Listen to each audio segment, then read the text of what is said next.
কি খবৰ সকলোৰে? আশা কৰিছোঁ সকলো ভালেই আছে। আজি আপোনালোকৰ ওচৰলৈ অন্য এটি মিনি ব্লগ লৈ আহিলোঁ। এই ঠাইখিনি আপোনালোকৰ মাজৰ বহুজনৰে চিনাকি হয়। এয়া নাগশংকৰ মন্দিৰ।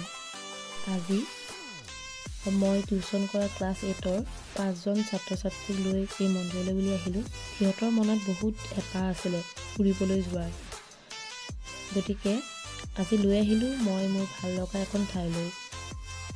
আজি আছিলে শিৱৰাত্ৰি, গতিকে ইয়াত বহুতো মানুহৰ সমাগম ঘটিছে। মোৰ ভিডিঅ'ৰ মাধ্যমেৰে আপোনালোকে অনুমান কৰিব পাৰিছেই চাগে যে যথেষ্ট মানুহৰ সমাগম ঘটিছে। গতিকে আপোনালোক যদি অহা নাইকিয়া আহিবচোন, বহুত ভাল লাগে ইয়ালৈ আহি।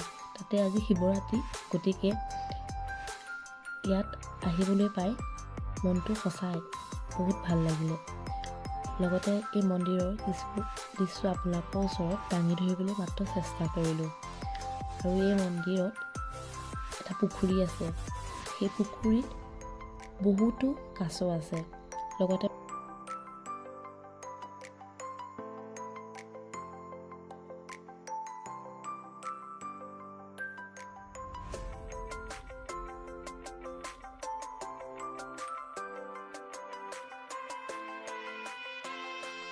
আজি ইয়াত মেলাও বহিছে, গতিকে আমি মেলাটো এপাক ঘূৰিলোঁ।